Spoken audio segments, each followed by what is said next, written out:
afternoon, South Africa, and thank you so much for joining us on Afternoon Express. Now, we are creating champion flavors with sensational stews and perfect puddings on Afternoon Express. With me, Balisa Tembe. Olympic chef Chef Dion is helping us serve up a delectable meatball stew, a cheesy scone, a hearty chicken stew, beloved Malva pudding, and a classic Sago pudding. So let's jump straight in. Dion, welcome back. Thank you so much for having me. Such a pleasure. Listen, we're talking winter warmers here, and there's nothing that screams winter warmers quite like our menu today. So, Dumi, thank you so much for helping put it together. Well, girl, it's only me doing my best. Yeah. And on that note, our very first recipe up for grabs today. I mean, nothing is as hearty as a bowl of stew, and what better way to repurpose your leftover mincemeat than by making some meatballs. But wait, there's more. You can then turn those meatballs into a winter warmer bowl of delicious stew. And today, we'll show you exactly how to do that. So, Dumi, this sounds easy peasy, but something that is definitely filling. Yes, Balisa, and the one thing I love about it is that it is so economical, and you can use whatever mince you've got in your house. Yes, today we're using mince. You can make stew with any meat, but I'm loving the fact that we are repurposing a very simple, very economical, and very undervalued ingredient. Don't you think, Chef? Yeah, these times are very tough now with the whole COVID happening. Yeah. I mean, yeah, you got a budget cook is the best thing to do, huh? Awesome. So to start it off, Balisa, I've got some mince here. I've also got some breadcrumbs, egg, onions, some mixed herbs. I've also got some milk, some seasonings, cumin, tomatoes. Chef, you're going to cut up the potatoes for us. So you can cut them into nice big chunks, well, not too big, like cubes. And then, Bala, you can just chop up the carrots for us, as well as chop up some garlic for me. And then all of this is basically going to go into our mixture over here. But to start it off, I need to make the meatballs first. So all I'm going to do is I'm putting in some breadcrumbs. I'm going to put in my egg as well, some finely chopped onions. The reason we finely chop that is, obviously, you don't want it to overpower the mince, but you also want to make sure that it cooks quickly because it's in a meat mixture. Some herbs, some salt, and a little bit of milk. Chef, I don't know what other ingredients you would put into... Normally, sometimes, just to keep the moistness of the sort of meatball going, I normally soak a bit of milk, a bit of bread in milk, and then add it to it, like sort of like fricadelles as well. Yes. Especially if it's being cooked in a liquid, like a stew, because what tends to happen is the fat in it gets released from the actual meatball, and you lose that sort of luscious, soft, juicy texture. Yeah. So, Chef, essentially here we are highlighting the entire week winter warmers, the things that we should all be just enjoying when it comes to the menu, what we're feeding our families, and also what we're taking to work or the kids at school. So when it comes to winter warmers, for you, what gets you so excited? Oh, my word, geez. You know, the moment that tastes a stew or sort of hearty soup, and we grew up very, like, sort of in a poor environment, so we would use bones, meaty bones only. So there wasn't real flesh of that bones, you know. Yeah. It wasn't real meat. But that simple sort of cooking methods and that hearty root vegetables just put together was so cheap to make. And it just puts me back to the old coal stove in my Oma's kitchen and sitting this little kid at the, sort of on a stool or stoop and eating the soup or stew. Oh, wow. And it just gives me that warm sort of like, you know, it's like a warm hug from your Oma. Very nostalgic, I think. That's Absolutely, what happens when we do celebrate these winter warmers. And today I love the fact, first of all, that you mentioned amatambo, a bone stew. We actually whipped up amatambo soup on our Tuesday show. Now, Dumi, minced meat and meat balls, what are the difference? What's the difference between the two? Because I can see it as the exact same thing, it just changes the form. Yeah, in essence, that's all it is. You're basically taking minced meat and creating balls from there. Some people call it fricadelles, some people call it meatballs. It's completely up to you. Some people make koftas out of it. So in essence, all we're doing is we're taking some mince, whether it's ground mince, whether it's beef or chicken or pork, and we're just creating these balls that we're going to fry up nicely. And one thing I need to just make sure of, I'm going to put in our oil here. I'm using excellent oil today. Balisa, like we keep saying about excellent oil, it makes sure that it doesn't change the form of whatever it is that you're cooking with. So in essence, it doesn't add on any additional flavor. Instead, it enhances the flavor of whatever it is you're cooking. So all I'm going to be doing now is heating up my oil because I want it to be a bit on the higher side, because all I want to do is get that beautiful crust on the outside of our meat, because I want to make sure that it's nice and brown. Because you also don't want those white-looking meatballs. You want to have some texture, but we also need some flavor. I don't know if you were watching our show on Tuesday, Palisa, when we were talking about the soups and stews and so forth, where we mentioned to give your stock flavor, you want to cook that meat down. So that's what, in essence, we're doing now. Yeah. Like that flavor base in the beginning. Yeah. I get that caramelization going. Correct. Oh, yes, absolutely. Absolutely. I mean, Dion, I'm very excited here as we are using Exceller oil.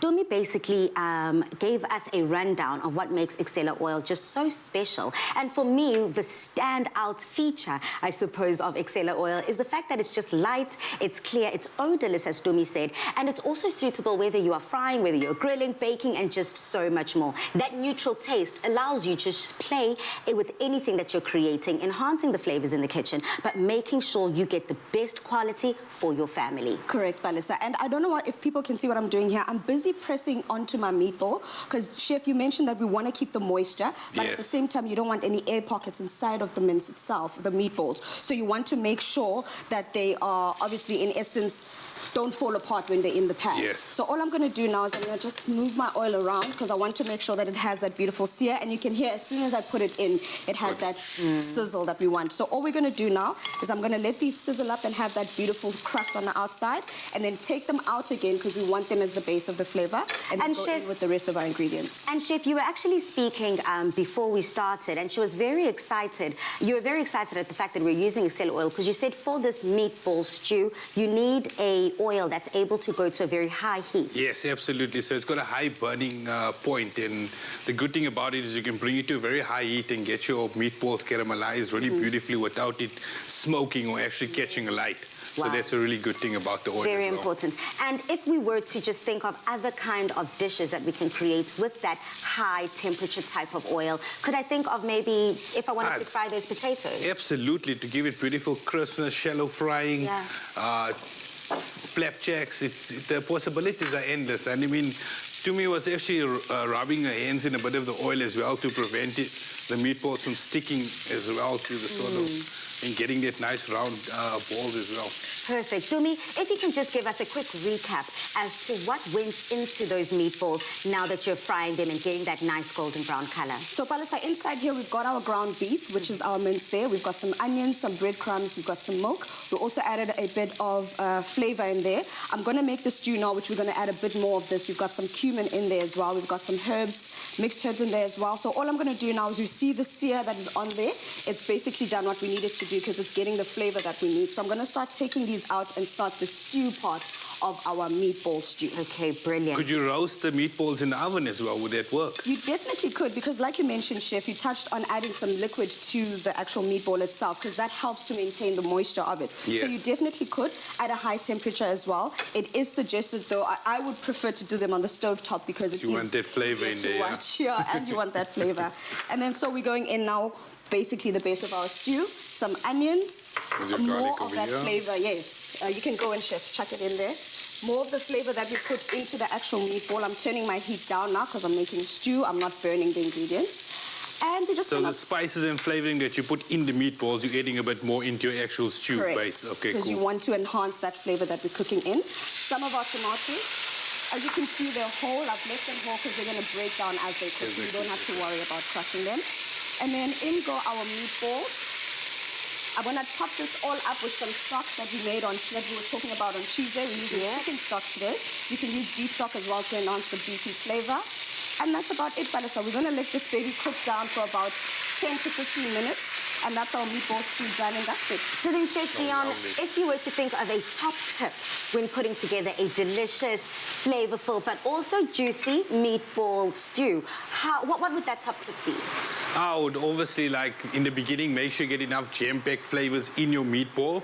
And then, like I explained earlier on, use an agent that's going to keep it moist, like soaking some bread and adding it to that. Don't add too much egg as well to it because it could become too stodgy. Yes. Another thing is when binding your meatballs, because there's so many various types of meatballs in various different cultures around the world.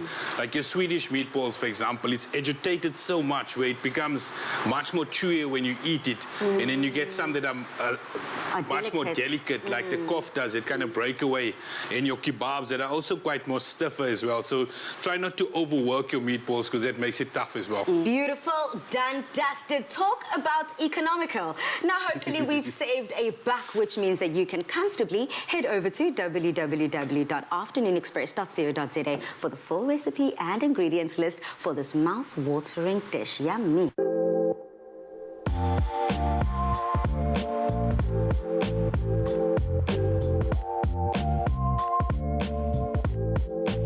Now on social media, Dumi, things are also heating up. Definitely, Ballis. Dion, we always ask a social media question at the top of the show with hopes that everyone in South Africa at home is able to engage. And today's social media question goes like this.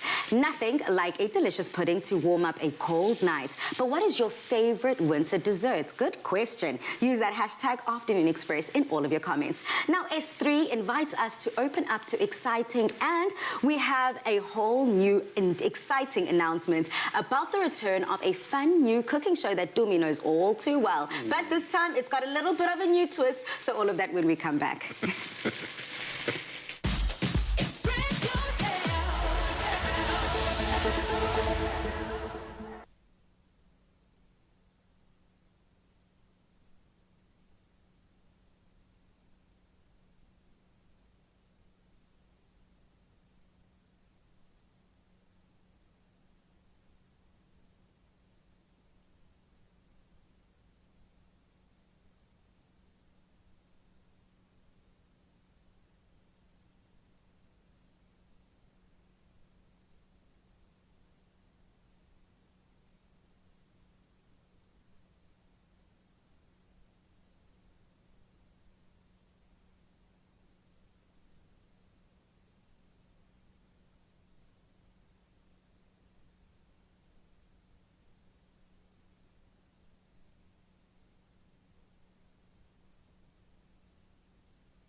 Welcome back to your winter warmer edition of Afternoon Express.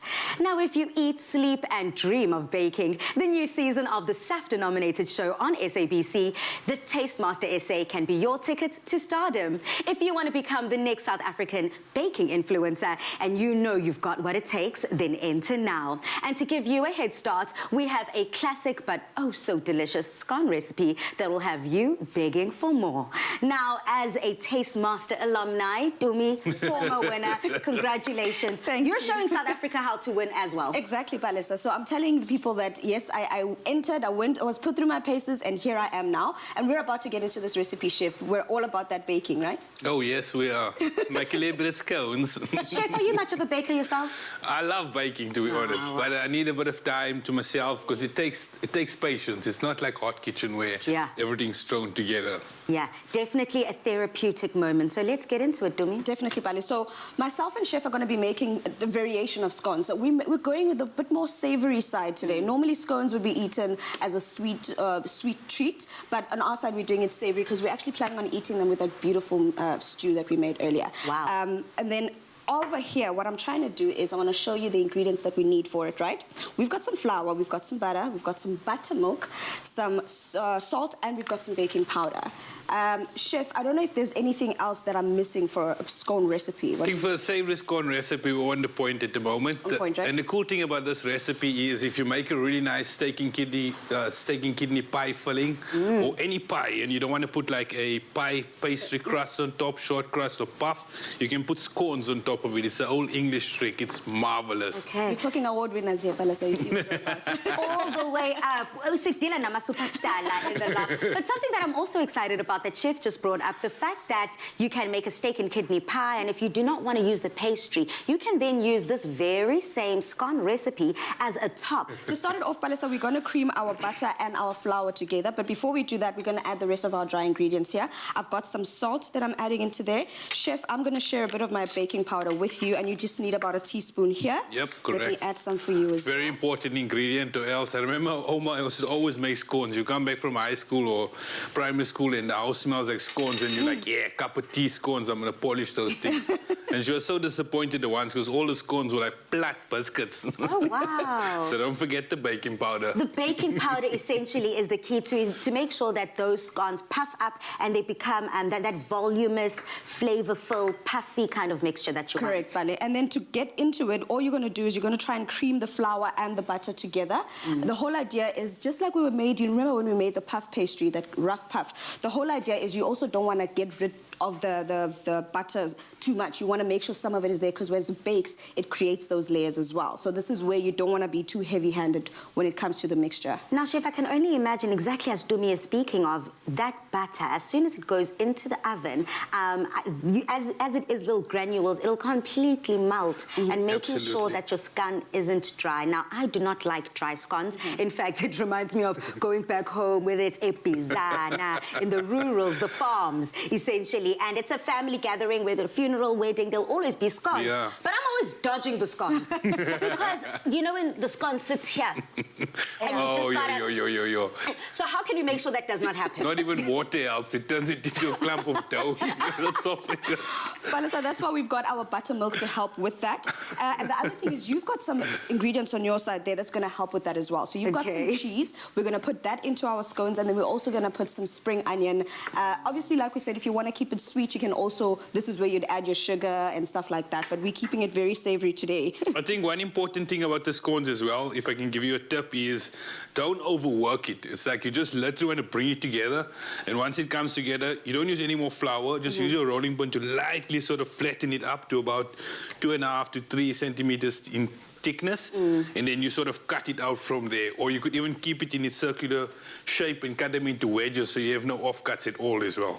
But overworking it is going to sort of keep it very doughy, and the scones that you are used to from back home, that's what you're going to get. Yeah, we don't want that. Okay, let's make sure that we have nothing but the best. Dumi, you went for a different method on your side. Yes, so what I've done here, Palace, is I've put it onto the surface, and this is where I'll be working it off from, because this is what Chef is basically saying. We don't want to overwork it. So I want to make sure that I only mix as little as possible with my hands. Can I ask you just to pass me the cheese, because I'm gonna keep it cheesy. I'm gonna not add the spring onion here, and I'm just gonna fold it in, and then after folding in, start cutting my scones and put them onto the tray. Chef, you've got a cookie cutter, so you can do the round ones. I'll do the let's say triangular ones. Okay. So what I'm doing here, like we said, we don't want to overwork it, Balasa. So all I'm doing is I'm creating a layer of my cheese and then folding in because we don't want to overwork it. We basically just want the layers to be created with the flour, the layers to be created with the butter, and it's slowly coming together. Like we said, Chef, we don't want it to be... No, not at all. Yeah, we don't want it to be overly dry. And this is all that's happening here. You see, it's coming together. I really don't want it to be too dry or too overworked. I love the fact as well that we're trying two different flavors. We've got the spring onion here on Chef Dion's side, and we've also got the cheesy, beautiful scones there on Dumi's side. It doesn't matter what you love, whether you love sweet or savory. I think that this is something for everyone to try. All I'm going to do now is just cut them into our little triangles that I want. I want it very rustic, very different to what we normally have, because we're so used to the round ones, so I'm like, why not? Chef, I see you're also starting with your... Yep. your scones over there. You can see it's just barely holding together. So Correct. And that's what you want, right, Chef? You don't want it to be... Oh, look at it. Chef, you already said, you know, I guess, Dumi, this is why Chef says that he bakes by himself. It's a therapeutic thing. I have not seen Chef Dion this quiet in a very long time. It almost seems like you're wrapped up in your thoughts. Yeah, it's very difficult to be too energetic when you're baking. It kind of zones you in. Yep, Something with the flour. Honing you in. The Tastemaster SA is back. And this time around, it's the baking edition. It promises to be yet another sensational series of good food and an incredible prize not to be missed for the ultimate winner. The previous series season winner, Chef Dumi, recently walked away with the Lux Restaurant Award for Rising Star. Now, her star is indeed shining bright, and you could be next. So if you're passionate about baking and you want to become the next South African baking influencer, then go on to www.tastemaster.co.za to enter right now. But here are more details on how to enter.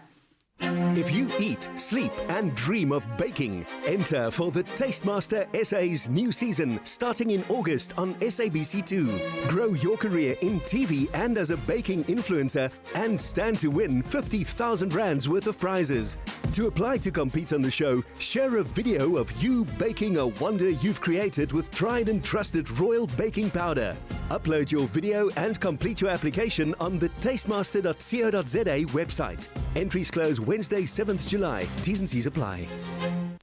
Dumi, from baking all the way to one of my absolute favorite dishes, a good old chicken stew. Vanessa, I knew when we came up with this recipe, you were in mind, because I know my girl loves her some chicken stew, and we're going to be making it with some potatoes and some carrots, all that deliciousness in one bowl.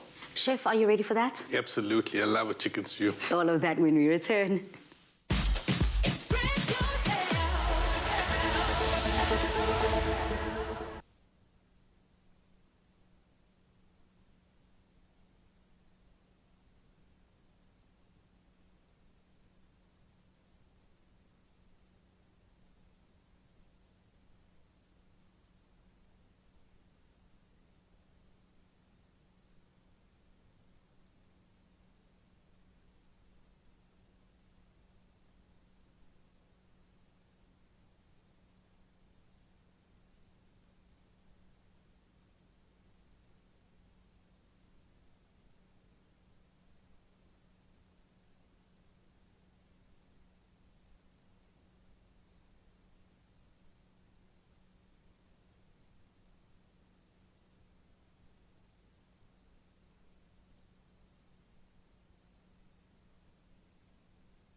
Welcome back to the show.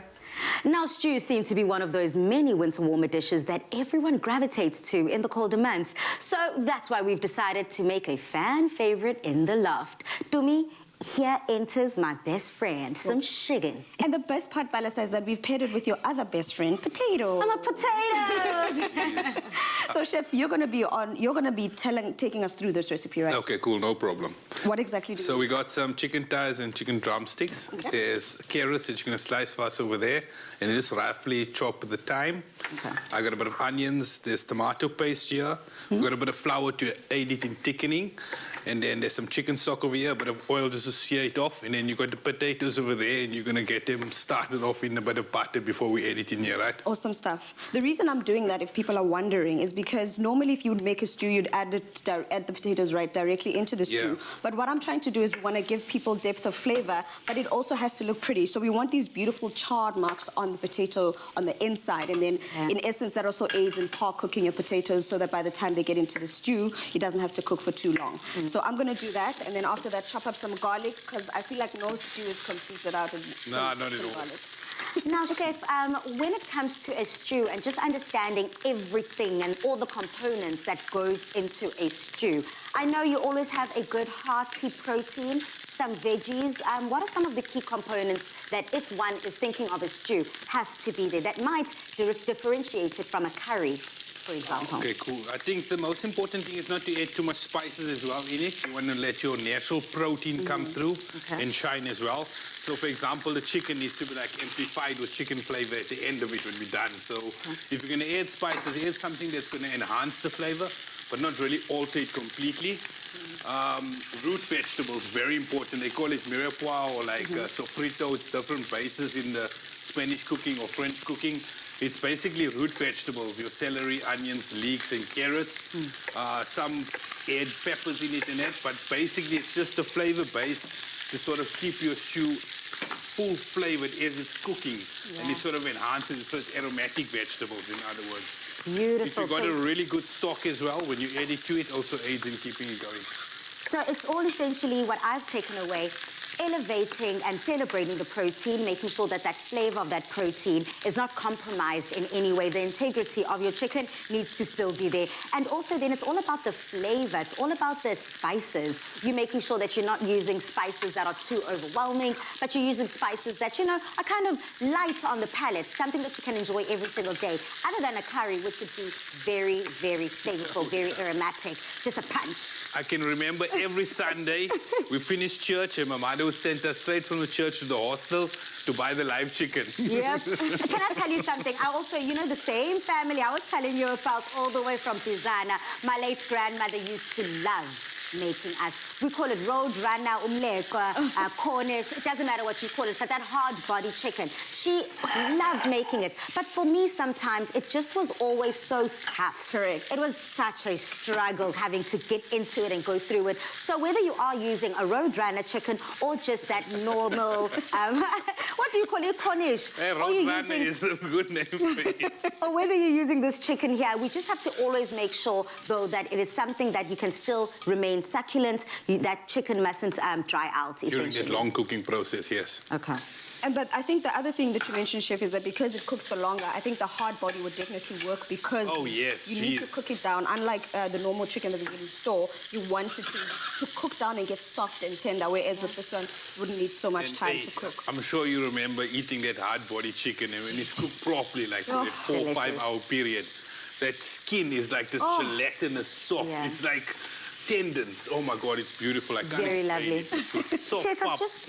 I've got a question. So when it comes to, you said I must chop this up. So now I know the stem is still in this, is this rosemary? Because I noticed it's the sort of like the top sprigs of the thyme, and the thing with that is it's quite soft and edible as well. But if you go to the bottom pieces, it's quite stalky, then it's not, it doesn't. So then do you cook prefer away. me to just do it like this and take all the pieces off like that? Or must I physically chip? You can just pick them off the I can just pick them off like that. Okay, perfect. Thank you. You get the carrots over here. Okay, so I got the onions in there and the carrots.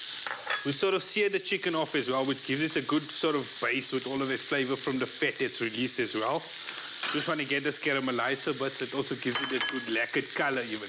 Can you look at my potatoes, Palisa? This is what we're going for. We want this beautiful golden rim on the outside of the potatoes because that makes your dish also look amazing. And what we've done is we've added a bit more flavor by cooking them in butter and not just in oil because that basically enhances the flavor of the potato. Chef, I see you've gone in with your tomato paste. Yes, so I've added a bit of oil, a bit more oil to it. Added tomato paste. The important thing is you want to fry your tomato paste off. You want to sort of see it release some of its red colors and you can hear it sizzling. Yeah. If you do not cook your tomato paste, you get this sort of like unpleasant bitter, sort of like a tinned tomato flavor, like a briny taste, which is not nice at all.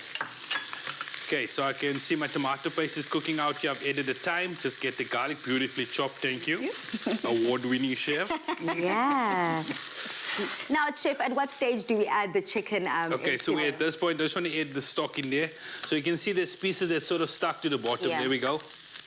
And then it sort of just lifts everything up now. So you want to scrape all of that flavor from the bottom up into your pan. It even gives it a sort of golden brown color. And Chef, did you go with the chicken stock? Yes. Okay. Beautiful. Once it sort of deglazes, then I'll add the rest of the chicken stock in. I want to add a little at a time so you can sort of scrape it up as well. Okay. And as it cooks, Palisa, obviously it reduces and it thickens as well with the addition of that flour as well. It thickens. So I know most people, whenever they're cooking, they always talk about, did you make the gravy on the side? I'm like, I've never understood that because you can actually make your meat. They do that. And then the gravy is whatever's made from the actual meat itself. Yeah, absolutely. Especially with like those casseroles or whatever. A lot of people have that gravy on the side. And I never understood that because I love a good, juicy kind of dish when it comes to this. So do not skimp out on the stock. Add a lot of stock. And as that chicken also cooks down, it also will release its own waters, its own flavors, completely adding to the dish, adding to the complete finished product, essentially. Now, Chef, I do see that there's that butter left over. Can you add it as you're doing? It's going to go all in there because it's going to cook out with the flour as it's cooking and simmering, and it's going to thicken up as well. And if you are sort of gluten-free and you don't want to use flour to thicken it up, you can literally use... If you're using 2 onions, keep like 1 onion separately, 1 sliced, and 1 you can literally just grate or mince. And if you add it to your frying process... It thickens up your... Oh, yes, absolutely. I had no idea. So that is another tip. So if you do not want to add any type of flour to thicken up your entire stew, then add that grated onion as an agent to thicken up your incredible mixture. Voila, voila. Oh, well, it has been said that the way to someone's heart is through their stomachs. But the only way to get this recipe is through our website. So head over to afternoonexpress.co.za for the full ingredients list for this tummy-filling recipe. Now, Dumi, on social media, we are asking everyone, what is your favorite winter warmer dessert? So we're going to be diving into our favorite dessert shortly. Yes, Palisa, we're going sweet now, and we're keeping it classic Malva pudding. Oh. Nothing else. That's it. That's the caption. Well, it seems like Chef is already signed, sealed, delivered. He will be here, so make sure you join us after these.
Welcome back to Afternoon Express, where I don't know about you ladies and gentlemen, but I'm ready for dessert.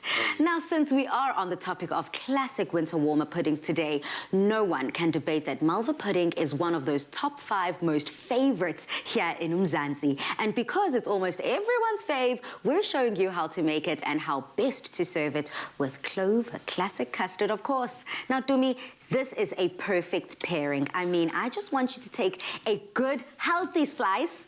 Yeah, because I was not going to start the segment without taking a piece, Balasa, because what is better than a beautifully moist Malva pudding with some custard on the top, Balasa, that, Chef, do you agree with me? Nothing better, yeah. Nothing better. Simple. I'm not going to share, as usual. You guys know I don't share my desserts. And just like that, I mean, with the cooler temperatures that we are currently experiencing, serving this Malva pudding with the Clover Classic custard is the best way to do it, I think. Definitely, Pali. So we're going to get started. All I'm doing this time, Chef, I'm going to be on sauce duty. You're going to show us how to make this amazing Malva pudding. Okay, cool. It's pretty simple. We've got our dry ingredients over that's here. what the chefs say. It's pretty simple. The dry ingredients. The salt, your bicarb, and your flour, which you're going to whisk together. And then over here, I've got some sugar, butter, egg, vanilla, apricot jam that we're just going to sort of cream together or whisk up into a smooth sort of batter-like consistency. Add our vinegar in there. The vinegar has a sort of reaction with the bicarb that activates it and it aids in the leavening of the actual Malva pudding when you put it together. Okay. If you leave one or the other out, it actually doesn't really rise up because it doesn't have that chemical reaction when it's cooking. So that's a good tip. You need the vinegar with the bicarb. To activate it. Yes, and then we got a bit of milk over here.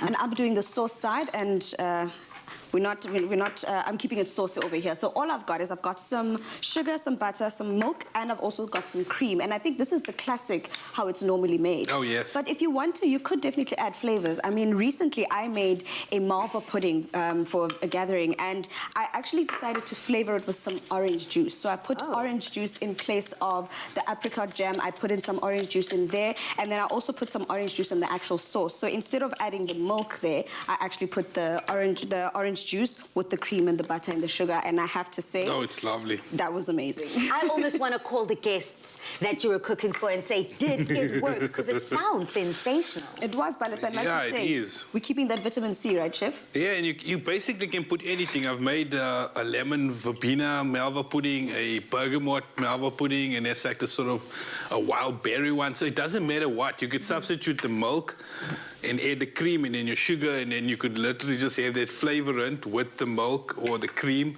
and pour that over your Malva pudding. Whatever you decide. Because your Malva pudding's so neutral, whatever it soaks up is going to be the flavor at the end of the day. Now, as you are adding that egg, I've already sifted through my dry ingredients here. It was pretty simple, easy to go. So I'm going to hand that over to you.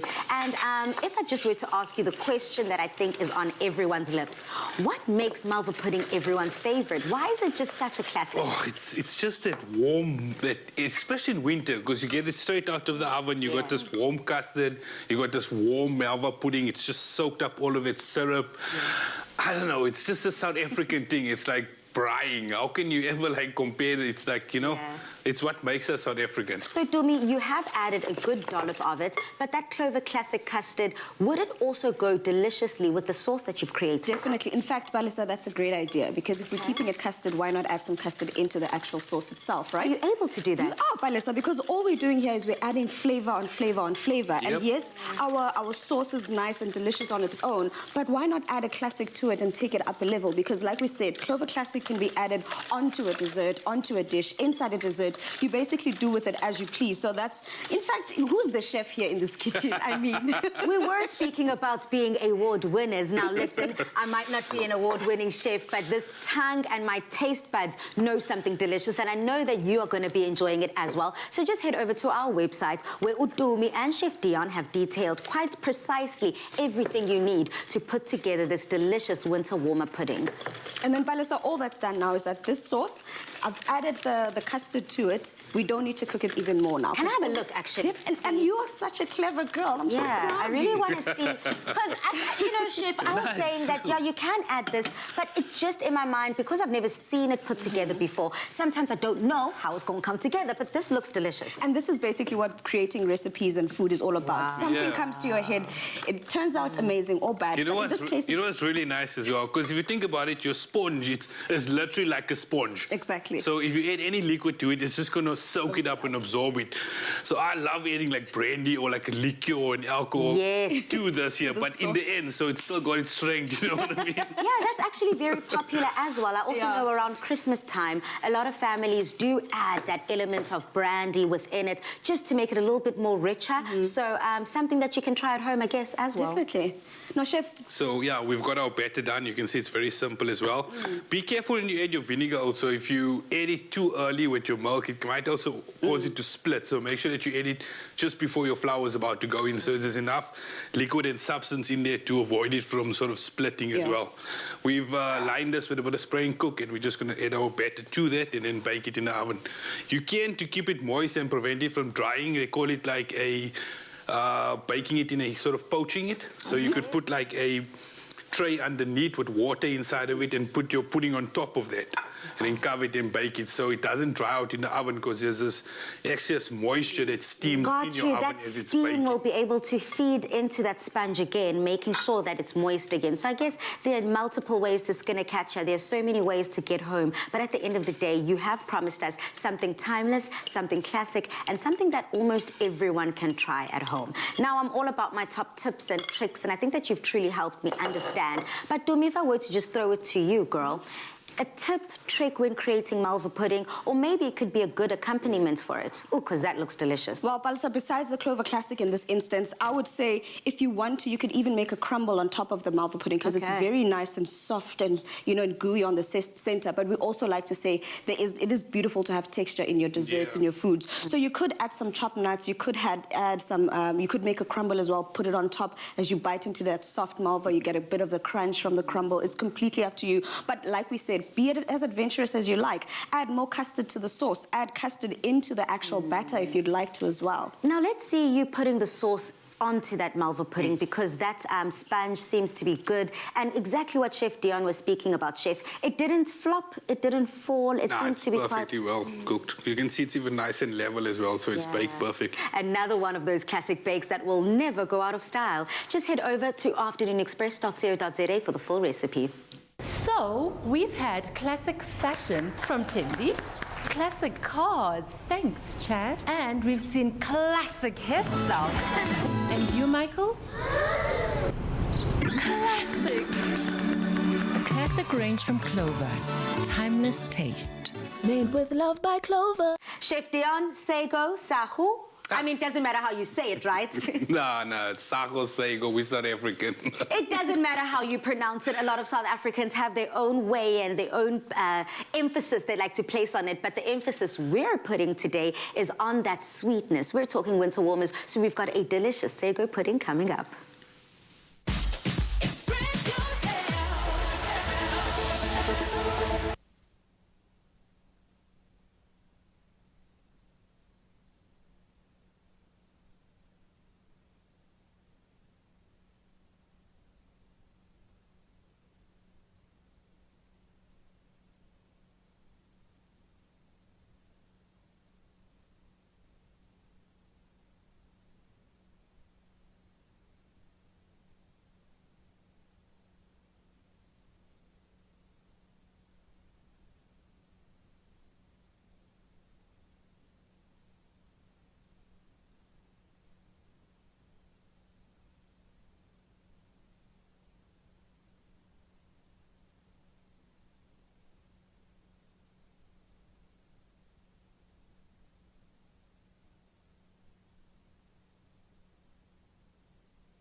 Welcome back to the show.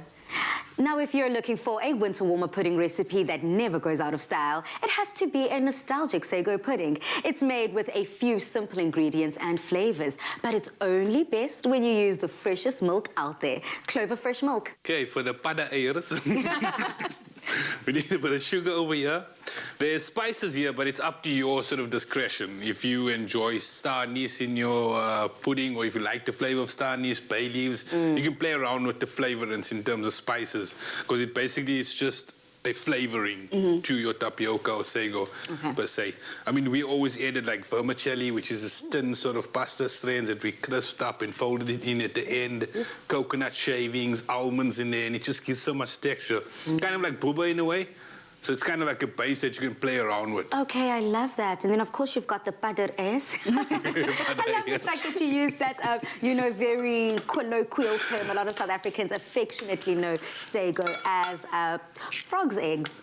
Oh, yes. Weird. It does kind of look like it. And it's just because they look like it. I mean, come on. They do look at the small, beautiful granules, super white, super beautiful, ready for eating. Yeah. Balisa, I've got some of the ingredients that goes into that as well. I've got some eggs and some vanilla essence. So what's going to happen is Chef is going to make the mixture here. In fact, we should start by adding our milk here. Yeah, I just wanted to toast the spices lightly, but it's cool. No stress, you see. You see what's going on here?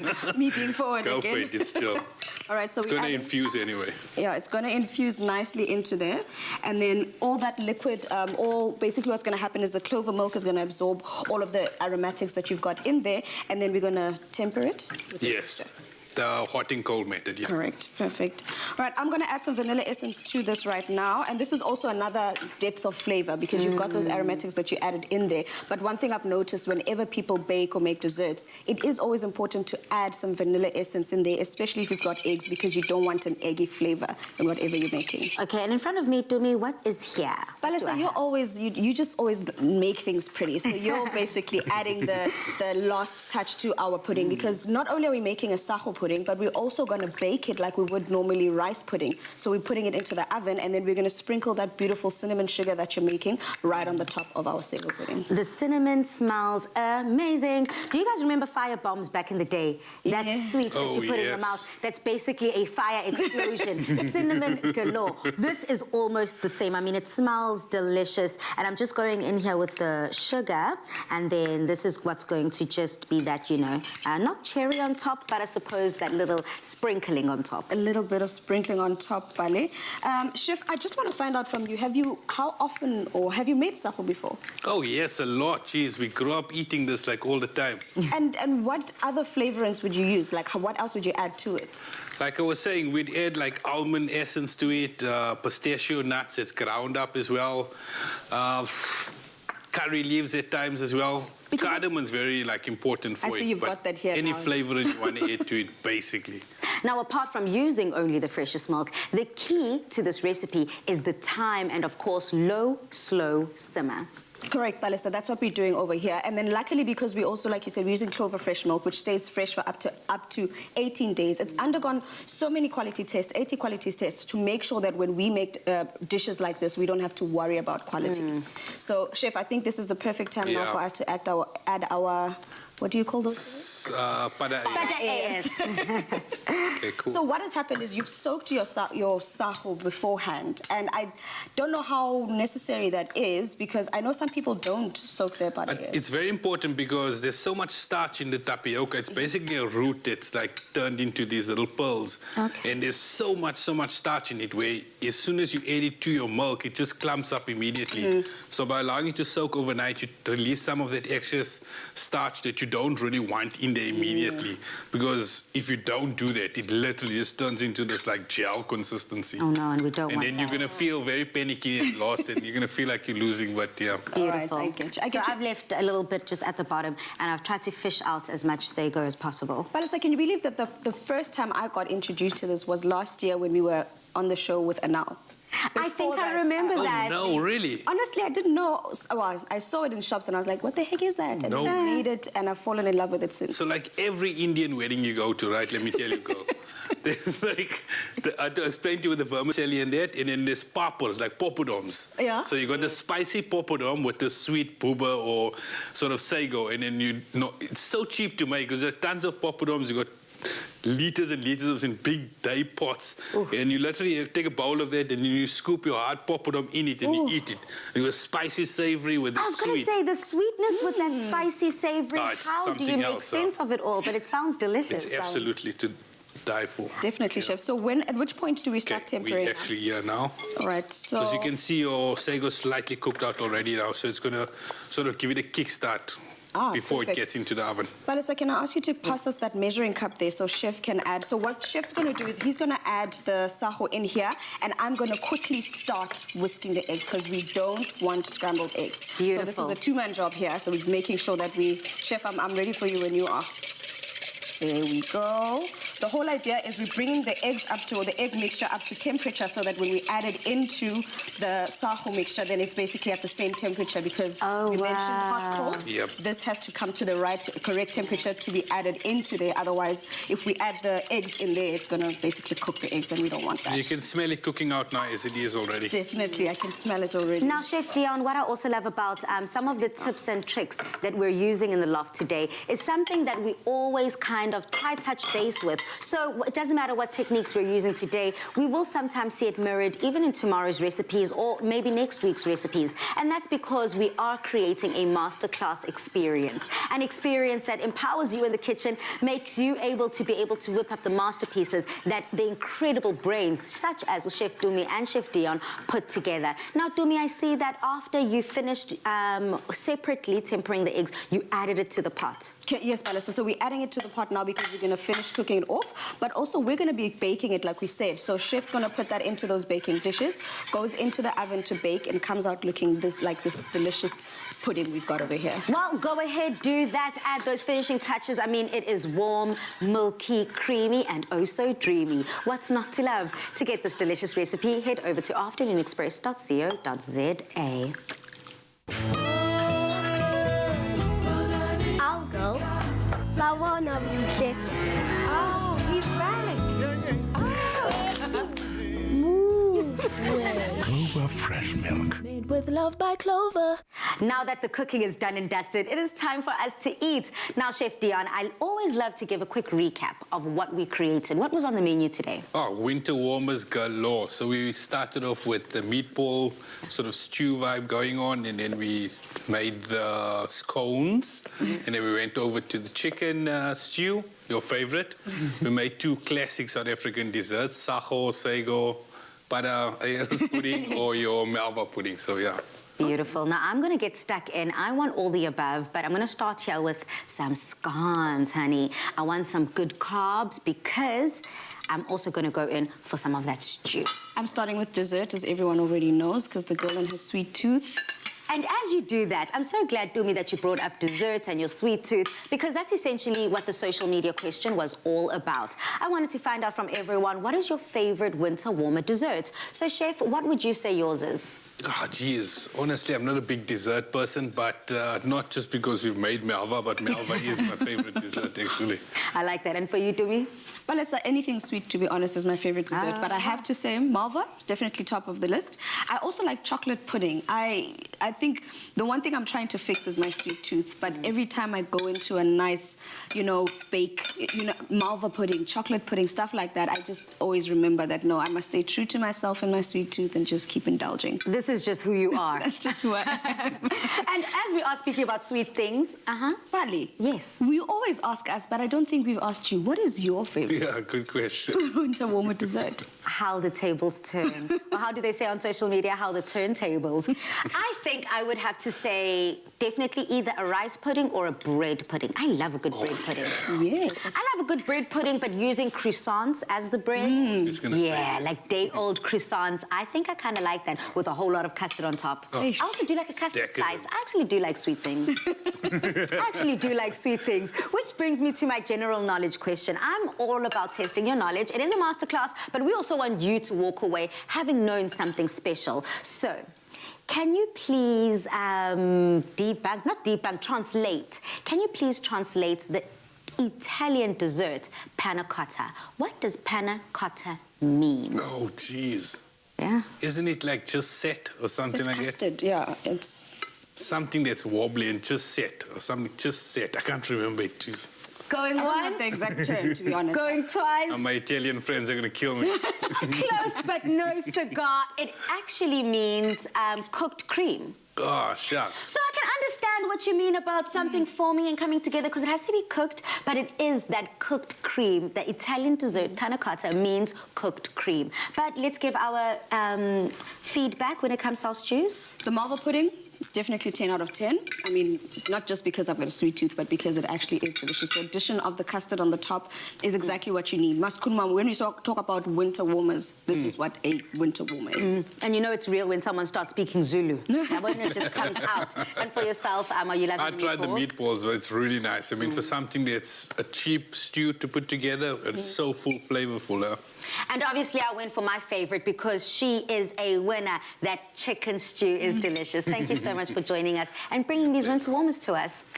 Now beat the chill with the winter warmers that we have made this week. But just in case you've missed any of the steps, never fear, because we've got your back with our repeats this Saturday morning at 8:30 a.m. Now I don't know about you, but one thing that I love to beat the winter blues with is some chocolate. So join us next Tuesday and Thursday for lots of chocolatey goodness that takes center stage. But until then, Mzansi, good night, stay safe and happy eating.